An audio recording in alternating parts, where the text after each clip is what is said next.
কুষ্টিয়ার এমন একটা খাবারের দোকানে গেলাম যেখানে দোকানের ভেতরে মাছ ভর্তি পুকুর টাইপ, আর খাবার খেতে খেতে সেই মাছেদের সাথে সময় কাটানো যায়। Hello everyone, it's me Mishu from মিশুস box. যখন আমি সবে সবে ভিডিও করা শুরু করেছি, এই ভিডিওগুলো তখনকার ফোন ঘাঁটতে গিয়ে হঠাৎ খুঁজে পেলাম। খুব সম্ভবত বছরখানেক আগের ভিডিও তো হবেই। শেয়ার করব করে করা হয়ে ওঠেনি। অল্প বাজেটে কাবাব খাওয়ার জন্য এত সুন্দর একটা জায়গা, তাই ভাবলাম আপনাদের সাথে শেয়ার করেই ফেলি। এরই মধ্যে রাস্তায় চশমার দোকান দেখে আমার ছেলে মেয়ে তো চিল্লাপালা শুরু করছিল, ওরা এক একজন চশমা পাগল। আর এই সেই দোকান, গড়াই নদীর পাড়ে নবাবী কাবাব নামক দোকানটি। গড়াই নদীর উপর ব্রিজ থেকেই এই দোকানটি দেখা যায়। আসলে যখন অতিরিক্ত গরম পড়ে তখন এই নদীর পাড়ে বসে বাতাস খেতে খেতে এই কাবাব খাওয়ার মজাই আলাদা। আর এই দোকানের স্পেশাল পার্টি হচ্ছে এই কালারফুল মাছ দেওয়া ছোট্ট পুকুর টাইপ জায়গাটা। স্বাভাবিকভাবেই এখানে জুতো খুলে যেতে হয়। এই জায়গাটা সচরাচর ফাঁকা পাওয়া যায় না, এত ভিড় থাকে। ভাগ্যক্রমে আমরা সেদিন ফাঁকা পেয়ে গিয়েছিলাম। পুরো জায়গা জুড়েই যে এমন পানিতে মাছ ছাড়া তা কিন্তু নয়, শুধু এক পাশে অল্প একটু জায়গা জুড়ে পানি দিয়ে তাতে মাছ ছেড়ে দেওয়া। এখানে বসানো হয়েছে দুটো টেবিল। এখানে পানিতে পা রেখে বসলে দেখা যায় কিছুক্ষণ পর পর মাছ এসে পায়ের কাছে ঘুরঘুর করছে। আমার ছেলে ছোট থেকেই পশু পাখি প্রেমী, সে মাছ দেখে তো ভীষণ খুশি হয়েছে। আর আরেক দিকে আমার মেয়ে ভয়ে পা নিচেই নামাচ্ছিল না।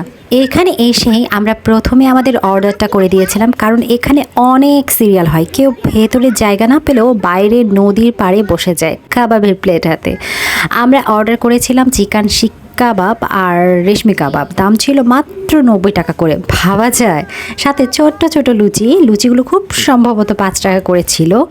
এই দোকানের আরেকটা মজার দিক হলো, এখানে কেউ যদি 6 বাই খায়, মানে কারো কাছে যদি 6টা ভাউচার থাকে আর সেটা যদি দোকানে নিয়ে যায়, তাহলে সপ্তমবারে একজনের একটা কাবাব আর লুচি খাওয়া ফ্রি।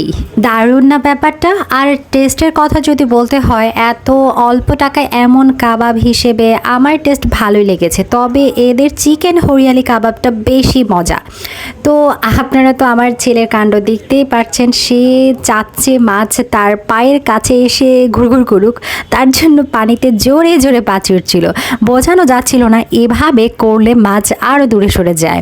ভিডিওটা যখন করেছিলাম আমার ছেলে তখন অনেক ছোট ছিল, সবে মনে হয় হাঁটা শিখেছিল। আর এই বয়সের বাচ্চাদের তো সব কিছুতেই এত আগ্রহ, ওদের আগ্রহে ঠেলায় আমরা বিপদে পড়ে যাই মাঝে মাঝে। আমার ছেলে পানিতে নামলেও আমার মেয়ে কিন্তু একবারের জন্য পানিতে পা রাখেনি, এতটা ভয় পেয়েছে। কুষ্টিয়ায় যখন অনেক গরম পড়ে, ঘোরাঘুরি আর খাওয়া দাওয়ার জন্য এই জায়গাটা আমার কাছে বেস্ট লাগে। নদীর পাড় থেকে ঠান্ডা একটা বাতাস দেয়, তখন কি যে শান্তি লাগে। এদিকে আমার মেয়ের প্রচণ্ড খিদে পেয়ে গেছে, কিন্তু আমাদের সিরিয়াল তখনও দেরি। আমরা বলেই ফেলেছিলাম, ভাই শুধু লুচি দেন, বাচ্চারা খেয়ে একটু চুপ থাকুক। তারপর আমি বেশ অনেকক্ষণ পানিতে ডুবিয়ে বসেছিলাম, যেহেতু গরম ছিল, খুব আরাম পাচ্ছিলাম। আর তারপরেই আমাদের খাবার চলে এসেছিল। আপনারা যারা কুষ্টিয়ায় গড়াই নদীর পাড়ে ঘুরতে যান বা যাবেন, তারাও কিন্তু এই দোকানের কাবাবটা ট্রাই করতে পারেন। ও হ্যাঁ, ওদের একটা শাখা কাটাইখানা মোড়ের আশেপাশে আছে, এখানেও কাবাব বানায়। তবে নদীর পাড়ে বসে খাওয়ার যে আনন্দ, সেটা এখানে পাবেন না। আজ এখানেই শেষ করছি ভিডিওটা। যদি ভালো লেগে থাকে please like, comment and share. Thanks for watching.